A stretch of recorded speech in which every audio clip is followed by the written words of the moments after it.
Artificial intelligence is remaking marketing as we speak, and if you're a marketer, you can either get up to speed or get left behind.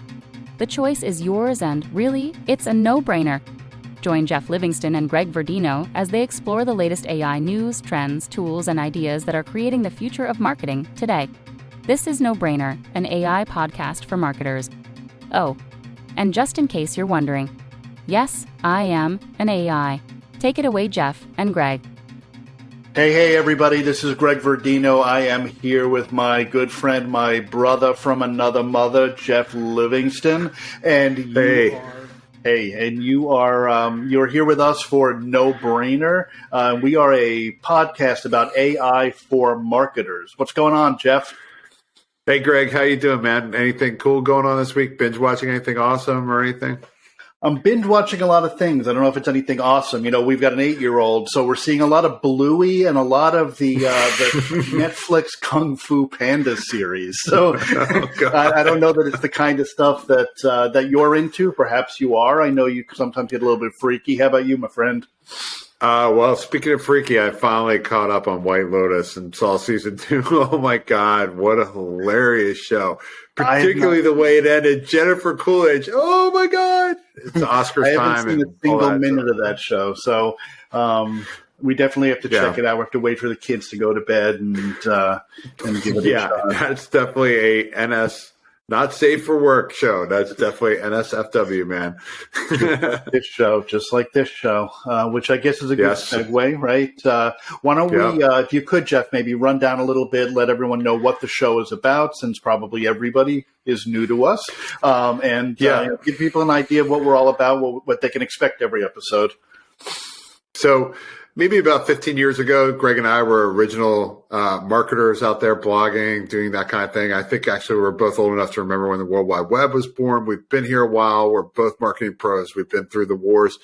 And I think recently most folks have become quite acquainted, maybe forcibly acquainted with ChatGPT. It's really what you and I have seen as a segue moment, across the chasm moment, if you would, where we as a profession, as a society, are now dealing with artificial intelligence. It really has become quite present, and it's all over the headlines. So, I think you and I have been playing with these tools before that anyway, but we figured it'd be cool to get together, share our learnings as we go. I think I had a friend reach out to me this week and say, hey, you're a marketing AI expert. I said, well, I'm actually 3 weeks ahead of you. But, that being said, if we are 3 weeks ahead, let's just share our learnings and raise all the boats. So I think each episode we'll talk about some news. We'll talk about something that we both found to be really kind of deep and changing the perspective of the industry, and then some things that are pretty obvious implementable tools or thoughts that we can engage in as we go about our businesses. It's really to help people that are in marketing get into AI and do so easily. Any thoughts on that?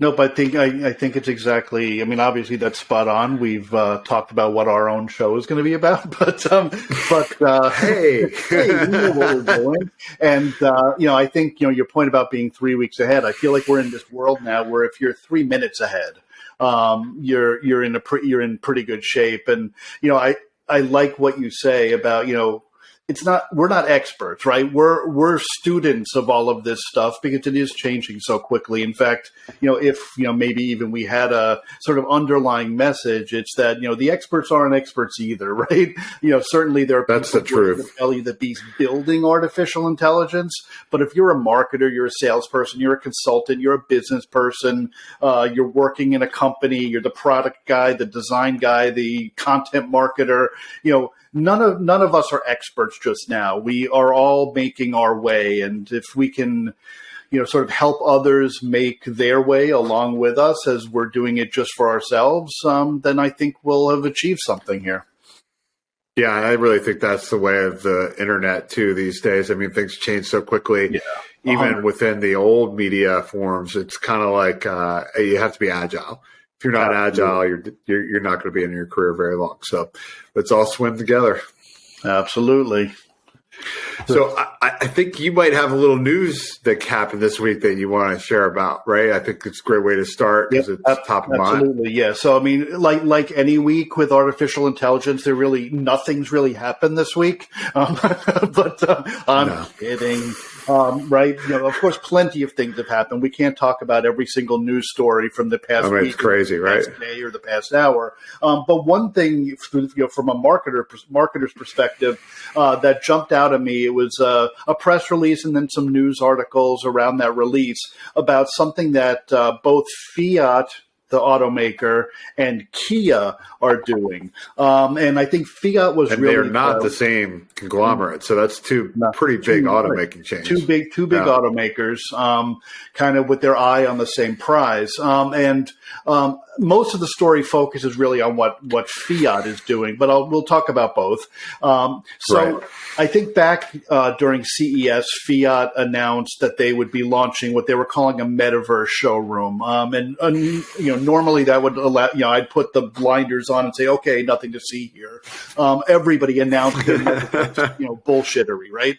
But anyway, they announced a metaverse showroom. If there's a takeaway from that, it's the idea that it's essentially a virtual showroom experience of some kind. And this was not like a strap on the goggles, take off your legs, Mark Zuckerbergian metaverse thing. It was basically an experience they partnered with Microsoft to develop that runs in a browser, right? Enter Microsoft. It seems like all AI roads come back to Microsoft. Exactly. Right? And that's where exactly what happens here, right? So this is the new news, right? Because the showroom is not new news anymore. It's that they announced in the past week that they would be integrating OpenAI, ChatGPT-like technology into the experience, with the idea being that as somebody who goes to shop for a vehicle in this virtual experience, you have an option of speaking to a human salesperson or an AI salesperson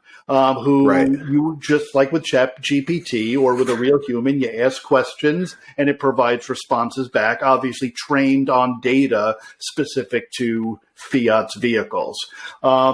Where Kia comes into the picture is they've announced something similar and have additionally started talking even about making ChatGPT part of the ownership experience with an idea like, for example, rather than having to open the glove box and start pouring through the owner's manual when a light goes on your dash or whatever, making it possible to ask ChatGPT, hey, what's going on? This is the light I'm seeing, or how do I change my oil, or whatever it happens to be. What's interesting? That's probably more useful to me. Right. I mean, the kind of car owner I am, I'm like, absolutely. Yeah, I don't know. It's like, how do I open my trunk? I have the car for 3 years. I can open the trunk. And even with the people banging and saying, let us out, I still can't get the trunk open. But that's not true. Totally true. You should see what we did to our side view mirrors the other day. We were literally with our Toyota. They were, every time we start the car, they would go in. Every time we shut off the car, they'd go out. We had to totally Google and find this answer. I mean, it would have been really nice if Toyota actually had the Microsoft Teams chat rooms to be like, WTF, Toyota. Exactly. So right. Here's what I think is interesting about this one, and I'm going to I'd love to hear your perspective as well. Obviously, a lot of people are talking about how they're going to use AI, and people are experimenting with AI. Last week we heard Coca-Cola announce a partnership with Bain to kind of implement a massive, but in my view, kind of future-looking program integrating OpenAI as a means of doing mass personalization for marketing and things like that. To me, and from what I've seen and what I've heard, and even the way it's been reported, these announcements, particularly the one from Fiat, which I believe is available right now in that virtual showroom, is the first mainstream implementation where a major brand is using the technology in a consumer-facing application. So it's actually rubber meets the road time. And it's either going to work or it's not going to work. What do you think, Geoff? Well, I do think it's an interesting use case. So what I like about it and what I believe with a lot of these tools right now is this large language model, which is an algorithm type for general AI, and which is what ChatGPT is. And that's why it works really well for some things and really poorly for some others. It really depends on the training data set, right? And that's the whole thing, and has been the thing with AI. It's garbage in, garbage out. So if you look at that from a data set standpoint, if I'm Kia and I'm putting up my entire user manual in there, plus all my videos and all the other content that's available, perhaps they transcribe the videos. I don't know how ChatGPT consumes that information, but it's a very concise universe of data. And if it's all in there, that makes this a great use of that for a particular niche. And I think that it's a really outstanding, smart way to do it. And I also think the integration into Microsoft Teams is another example of Microsoft taking over the universe. And let's be honest, since Ballmer's been gone, they've done a really good job. Satya has been a really strong CEO. And I think the integration of Teams, the integration of all the Office devices, the chats, SharePoint, all that, all their apps, Forms, and now ChatGPT into that is becoming a little bit irresistible for enterprises. I mean, I think if I'm Google right now, I'm really not happy, not just because of their poor press conference 2 weeks ago, which we would have been talking about today, but because this kind of combination of plug and play with all the different apps is really kind of the no code, low code universe we're living in. And it makes it very, very hard to defeat from a marketing standpoint. And so Microsoft's the big winner here in my mind, but I do think it's a good use for Kia in particular. I think it'll be interesting to see how Fiat does. I still think Fiat has to overcome being Fiat, but that's just me and a very personal, snotty point of view on their cars. So that challenge as well. Doesn't matter how good the marketing is, man. If you got a crap car, you got a crap car. Yeah, of course. And I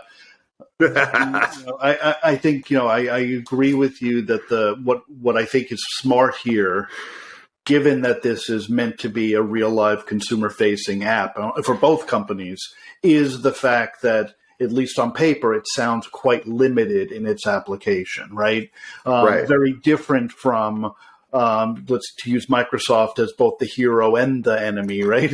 And the villain, right? Very different from the integration of ChatGPT into Bing, right? Where now you've got to process the web's real-time information and come back with something that's not word salad, that's not a hallucination, that's not inappropriate, et cetera, et cetera, et cetera. And I'm sure that what'd you do with that seatbelt? I'm sure Fiat and Kia will get some of that, and it'll be interesting to see how they handle that, because it's, everything is interconnected, right? And 100%. This may even lead us into sort of a new part of our conversation that an experiment with artificial intelligence can turn into a PR nightmare, right? 100%. It does all the time. Right. If you don't know how to actually respond to that, and it's the humans in that case that are doing the responding. And I know you were out and about. Yeah, I mean, it's a great example too. Like if you were to have, let's say, in that Kia user manual set, maybe somebody says something about only men or women can put the seatbelt on. Well, what if I'm, LGBTQ plus and I identify as non-binary? All of a sudden, you have this bias that comes through, right? Which is absolutely very, very believable happening. We're still in this world where we're figuring that out as a society, and not all countries are in the same place. I have no idea what it's like in Korea. I'm not saying anything about Korean culture, but that's the Korean company. Right. That's the age-old challenge with any large learning model, of course, is that the data is inherently biased, and training the model on how to interpret that data, of course, can put some guardrails around that bias, but in many ways, you can't fundamentally change the fact that the world's information is binary in terms of gender. It's overwhelmingly white. It's overwhelmingly rich. Certainly, it overwhelmingly represents one side of a digital divide. There's two white guys. Who are rich. And bald. But, the other thing, though, that's really dangerous from a marketing and PR perspective with this is I think with the whole kind of, I don't want to give companies an excuse, right? Because you got to do your homework here, and ethical AI is critical, and that's really the whole trend, is this ethical AI thing. But the issue that I see as a practitioner is that we're dealing a lot with a society on the public internet that has no mercy, right? There's no mercy. So you're going to get punished, and you're going to get tarred and feathered, which is your brand is going to really suffer as a result of that. At least this implementation of it will. And I think we even saw that with the ChatGPT integration into Microsoft's Bing. And, the thing is, there's no mercy. There's no tolerance for this. And I think that we're going to just have to get over that for a little bit of society from a standpoint of that. It reminds me a little bit of, the early to mid days of social media. And that, of course, still goes on now with all the brands getting surprised. Things like United broke my guitar.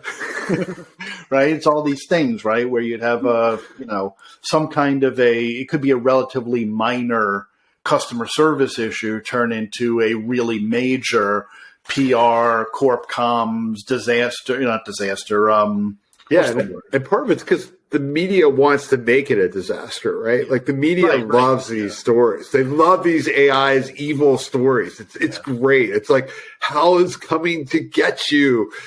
Whatever. What was that thing in the Terminator? What did they call that? The whole system, the T-800 and the whole Skynet thing is going to get you. It's like, come on, man. This isn't that. This is like, basically a very smart, data algorithm that's basically throwing a probability at you. Come on. Right. It's, Come absolutely. Come on, people. Come on, man. Hey, man, let's move off of this. I hate Kias. You're in a bad mood, Geoff. I know you were out and about having some fun this week. All right. Why don't we talk a little bit what you were up to and some of the stuff you saw? Yeah, no, I did an executive roundtable at APCO Worldwide here in DC, and it was actually kind of a warm-up for South by Southwest. I think by the time this is issued, South by Southwest will happen. Most of our episodes will be more frequent, but we wanted to get a couple out there for you for launch. So with that in mind, South by Southwest, of course, we're going to see a lot of the AI stories coming out, and some companies are being smart about it, right? They're doing a little pre-tour. And I was on the pre-tour for PRprophet, PRprophet. And part of my job is to be the content and marketing communications and employee communications and crisis communications and sales training guru within our company currently in this moment. And so this fell under the auspices of what I do, and I decided to check it out. And they have a really cool tool. I loved it. I was totally getting into the conversation with them, but I was in a room full of PR execs, and they all looked very interested. But I won't lie, I did see the glint of deep fear in some of their eyes as we talked about. And there were some, very, I would say, common but yet elemental questions about ChatGPT and what it could do. Mm-hmm. What PRprophet is actually something that's a lot more sophisticated, and I like it a lot. It's a very sophisticated AI model. And what an AI model, as I understand it, again, maybe being 3 weeks ahead or 3 weeks behind, depending on how you see this definition, it's a combination of algorithms that performs a series of tasks. And so the algorithms in play are basic machine learning data analytics to create probability matches, recommendation engines on which ones to offer you, and then, of course, some generative AI for your pitches. And what it does is it maps your pitch to the media reporters and the influencers that are most likely to write about that pitch. Dirty secret in media, since social media basically cannibalized a lot of the reporting core, is that there aren't a lot of real reporters left. They pretty much just take pitches. They don't take phone calls. They take a lot of byline articles now. It's a lot easier to get coverage that way. So these pitches are pretty much standard approach, and you can use a variety of channels to get it to them, obviously, like LinkedIn messaging, Twitter, blah, blah, blah, blah. Anyway, instead of hiring an agency to, pay them $20,000 a month for your, 40 media hits, maybe 30 media hits, maybe less, depending on how newsworthy you are. What this does is it basically lets you do all that with a higher probability of success, maybe in a matter of hours. And wow. I think that the keyword matching is really critical. And the The trick is that they use the reporter's most recent coverage to kind of boost that probability rating. Like, this person's on this beat right now. Got it. I think that scared people. Yeah. Yeah. So as we're talking, if anybody wants to check this out, the website is PRprophet, PRprophet.ai, I believe. And we'll have drop that a link in the notes. Yeah, we'll drop a link in the notes. But for anybody who's like, I've got to see this right now, I am not a PR guy, right? I come from brand marketing, digital marketing. Our paths crossed in social media marketing. So I'm not a PR guy, but looking at it, it looked, at face value, interesting. Even if it's somebody who has hired PR agencies for my own company, right. I looked at it and said, this is the work I would expect my PR agency to do, right? Right. And which they're usually not doing and just ripping you off. If your experience is like mine. And really all they're doing is billing you. But no, seriously, obviously there's some amazing, there's some great PR agencies out there who do phenomenal work. But this looks to me like the kind of work that an agency would do, and most importantly, in even the best agency, the kind of work that sort of junior staff would spend a lot of the time doing, right? Right, totally.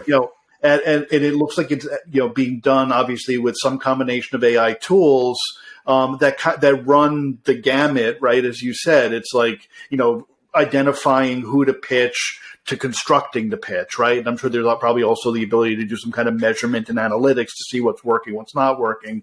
And I noticed one of the things that was interesting when I took a look at this is it's part of the Stagwell marketing stack, right? It's something that grew out of Stagwell, which is, for anyone who doesn't know Stagwell, they're a fairly substantial agency holding company.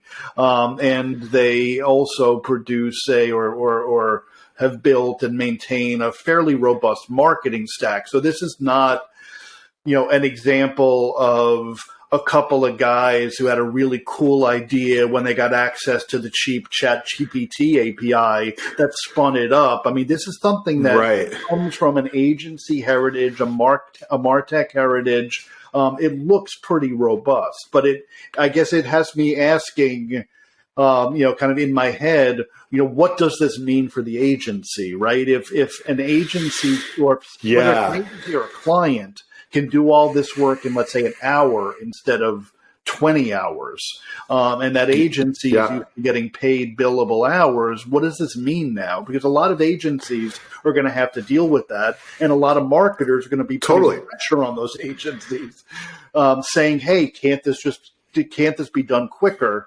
with AI and better?" Right? I mean, that's the other thing. It's going to be better. Well, first of all, I do think it puts the impetus on agencies to be value-based. And I think that's something that most agencies, and having owned agencies in the past, although I've been out of the media relations business until this current job for 15 years, so I'm really kind of dipping my feet back in with this current gig. But, generally media relations is changed a lot. And I know that agencies fight that value, like, we'll pay you per hit kind of approach for decades, right? Like, they definitely don't do it. And there's a whole bunch of BS vanity metrics that they offer. Just generally speaking, I think that gig's over. And the agencies that are quicker to move towards, like, hey, we'll guarantee you that we'll get out 80 qualified pitches. We'll optimize your pitch, and we'll do it like this, that kind of quantification metric.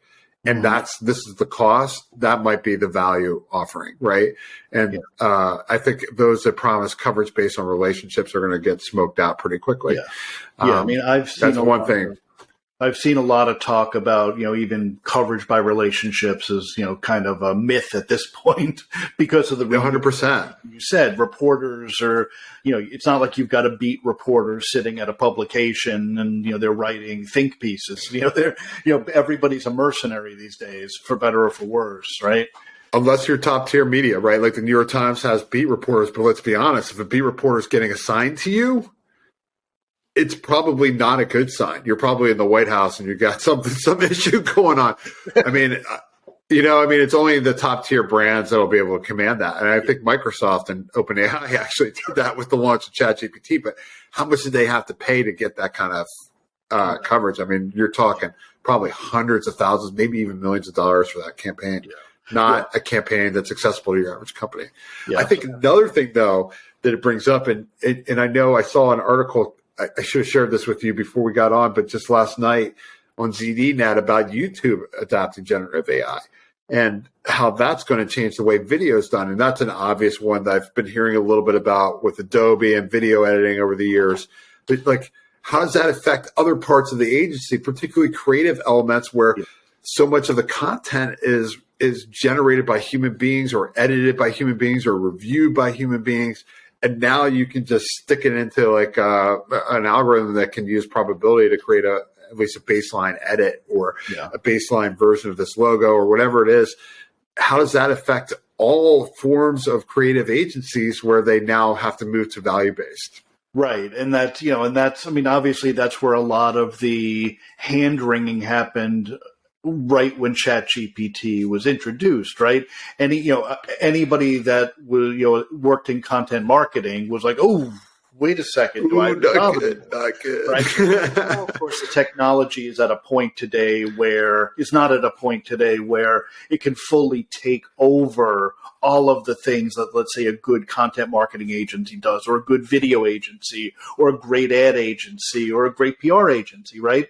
But the challenge is that so many agencies, to be perfectly blunt, and I've got an agency and I've worked for other agencies, you've worked for agencies, I've had agencies, so many agencies kind of, I mean, to be honest, work like robots, right? They crank out, like if you look at content marketing, there's a fundamental difference between sort of high-end custom research turned into really nuanced thought pieces and chock-a-block, crank-about SEO blog posts, right? And totally boring. And you can totally read when somebody's done that. It's garbage, right? And if you're kind of working at the low end of the market and you're fundamentally a tactical shop, you only really have two choices, right? One is to work your way upstream and become more strategic and start to get brands to hire you for kind of big picture strategic work, more nuanced production that isn't done so well yet exclusively through tools like these, right? Or you work down market, right? And you get really good at maximizing output at the lowest possible price. And that's not to me, that's not a winning model. Some people will win because they can scale in a way that makes them unstoppable. But like for the Fiverr. most part, Fiverr's already got people doing that. It's crazy. Yeah. Right. So for the most part, it's not going to be, let's go down market. It's going to be, how do we go up market? And the problem that creates is up market's expensive, right? Are brands going to pay more money for strategic services? They're used to getting strategy for free when they buy the creative, right?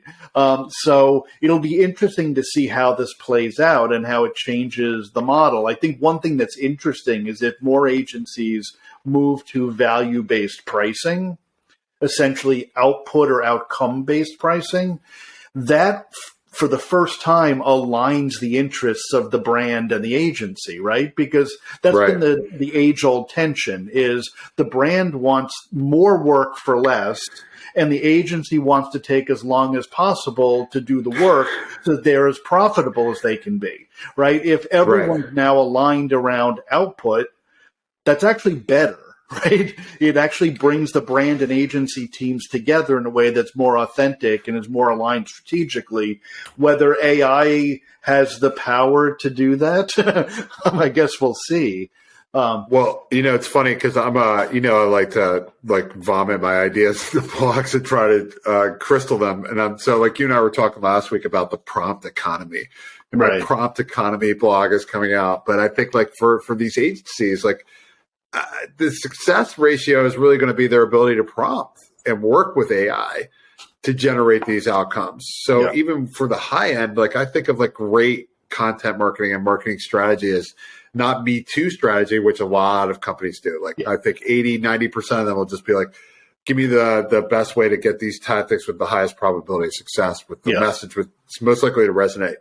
But brilliant marketing doesn't do that. Brilliant marketing identifies those points and then finds the sweet spot where somebody's not talking about something, right? It finds that middle ground that maybe can be opened up a little bit, softened up, and then gives it a message that people are like, oh, wow, this is really incredible, right?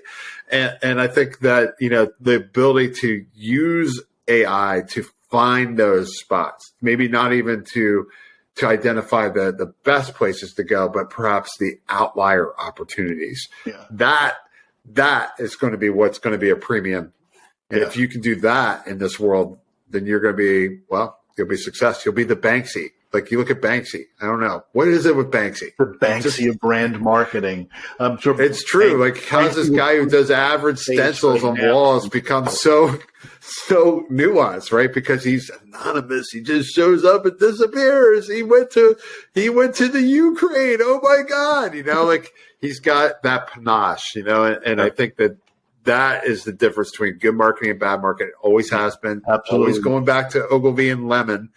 And the ability to stand out, the ability to find that moment, it's going to be incredible. Yeah, and I think whether, and this may be building on a few of the things you said, it's, whether you're using AI to optimize your production process, right? The thing that maybe those PR agencies seemed a little bit nervous about, is this taking our job or is this empowering us and augmenting us, right? I can use, I can be more effective at pitching, not I am being replaced at pitching or whatever, right? Whether you're using it that way, right? So using it to write the messy first draft or to check your grammar or to translate or create iterations or cut down versions or whatever, right? The production stuff, or you're using it in the way you just described, where you really get smart about how to prompt the system in a way that unearths uncommon insights, let's say. Either way, and it of course can be both, it's not an or, it's an and. At the end of the day, the agencies who know how to work effectively with AI are going to replace the agencies that don't know how to work effectively with AI. I mean, it's as simple as that, right? That's the bottom line. Should be an incredible few years. And you have to think, just based on APCO Worldwide hosting that event, they probably actually have a leg up. I mean, clearly they see an interest, Let's go to our no-brainer. That's really kind of a heavy thing. I think probably I'm still thinking about it. I don't know if I got more. I'm sure other people are thinking about it. Please leave us comments or reach out to us and let us know what you thought about that and what you think is going to happen as a result of it. But check out Prophet. Greg, I think the brainer is the no-brainer is really something that's kind of obvious. You came up with one when you saw Noah Briner's Substack, right? Yeah. So let me give a little background, since this is our first time out and if people are listening to us for the absolute very first time. What is a no-brainer? Obviously, it's the name of the show. But what we want to make sure is sort of at the my state of being. It's what our wives say about us when we're not in the room. Actually, she just tells me that. Obviously, part of what we want to do is, we do believe AI is a no-brainer for marketers, but that doesn't mean it doesn't require a lot of thought and a lot of effort. So, we're going to try to deliver for each show a brainer, which is, I think, a key takeaway. And Geoff, we'll come back to you to give that key takeaway in a few minutes. And a no-brainer. And, the no-brainer is essentially, it's something to do, something to check out, something to see, something you can use to educate yourself, whether it's hands-on doing something with the technology or kind of eyes-on learning about the technology. So I don't know, Jeff, I don't know if you know Noah Brier. I met him many years ago, back when I was at Crayon. So, heyday of social media marketing, back when it was cool, right? Back when we met, right? It's true. true. So Noah Brainer at the time was a comms planner or a strategic planner at Naked Communications, which was a really cool shop. And since then he went on. He started a company called Percolate, which was some kind of content marketing technology platform. And he's been doing a bunch of other stuff since. And one of his projects right now is something he calls Brandex. And he's doing a bunch of things with that, including like AI generated brand mashups and stuff like that. But more importantly, he's been tracking or keeping an eye on at least the MarTech AI space, right? So what are the various platforms that are coming out? What do they specialize in, right? When the whole world is eyes on ChatGPT, of course, there's a zillion other tools, right? You've got Midjourney and DALL-E 2 and Stable Diffusion and ChatGPT and Jasper and Copy AI, right? There's a zillion different things, right? Typeface AI. right. Prophet AI right now. So he's actually been tracking and just kind of keeping a running tab basically on here are all the technologies he's seeing that look pretty cool. So what I saw this week from him that I thought was really interesting and valuable, the kind of thing you might print out and stick on your office wall even when you have to have a conversation about AI. The first time I've seen somebody do it for generative AI is he created a generative AI landscape, kind of like the Lumascapes that everyone's been producing over the years. But this is specifically focused on identifying and categorizing a range of different generative AI tools that could be useful for marketers. I think checking that out is certainly a no-brainer. I would love to tell you the URL. I can't because it's so damn complicated. But we're going to drop it in the show notes. He published it on a I think a Substack or something. We'll give you the URL. It's got a long string of gobbledygook on the end of it, but definitely check it out. That's a really cool tool. The second thing he did, which I thought was really valuable, and I know you've done something similar, Geoff, on your own Medium blog, is he did a head-to-head shootout of a handful of generative AI. I love those. Those are fun, right? Yeah, so he gave them all the same exact prompt and saw what they came back with. And frankly found, as I think any of us who have used those tools, that on their own as writers, they're not particularly good. But certainly they work to provide a first draft or to save you from the blank page or whatever. But, it's a good, worthwhile thing to check out too. So check out his landscape chart and check out his shootout to see how the different AI writers do. Because it's not just about pumping crap into ChatGPT. There are a lot of purpose-made tools that are actually built for writers, the same way PRprophet is built for PR agencies, right? Yeah. So it's, I think, a good, valuable tool. And again, we will drop that link into the show notes for anybody who wants to check it out. So, yeah, my friend very Scott Bricker-esque, by the way, very Scott Bricker. Absolutely. Right? The whole map of the universe. Although his map is so big now, it's like right now. Yeah. Yeah, I'm over. Once you get over 4 figures with your logos on your map, it's not digestible. Here, it's free. Enjoy. What's this corner of the universe? I like the Star Wars map better, I think. So why don't you, Geoff? Why don't you give us our brainer, our big takeaway for the week, and roll us on out of the show? Yes, definitely. So I think our brainer is consider how to make, if you are on the agency side, make your services value-based using AI tools rather than hourly-based. I think we're moving much more into a world of outcomes rather than labor fees. And that could be good or bad, but that's kind of what to think about. And our no-brainer? Yep, that was just it. To recap, no recap on the no-brainer?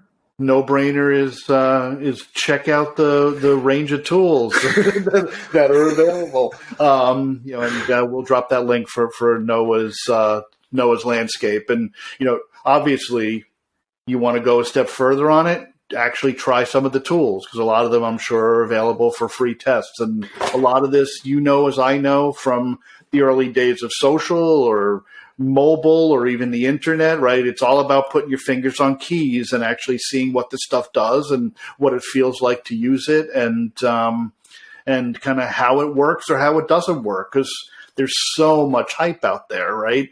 You read, if you believe the articles, or if you even believe the marketing from the AI companies themselves, you'd think that, we've got, it's artificial general intelligence time. We've got, here comes the singularity. And the truth of the matter is, we've got a handful of tools that do math with words. We've got a handful of tools that do, visual pastiche or whatever. And they will advance very quickly, but we need to be realistic about what they are and how they work and if they work, right? Yeah, and I definitely like that usage of the word tools, right? It's a toolbox, and every kind of task we have might have one of these tools. The question is whether it works for our type of approach in our work. So absolutely. See if you have a good time with it and play with it. I love playing with these things. I love seeing how they work out. Yeah. So cool. So with that, my friend, it's time for the weekend or whatever you're up to, and for our listeners as well, all three of you, since this is our first podcast. Thank you to our spouses and friends, or friend. One friend between us. Right. No, but have a great weekend, Greg, and thank you so much, everybody, for listening. We'll be back. Please leave tips if you have any ideas for things that we should be looking at. Yeah, absolutely. And if you are looking to find us, we are at nobrainerpodcast.com. And you can watch us on YouTube, of course, and catch us any place that podcasts are available. Spotify, iTunes, and everywhere in between. Other podcast thing, I don't even know, but we're out there, we're everywhere, and we will be coming at you again in a couple of weeks.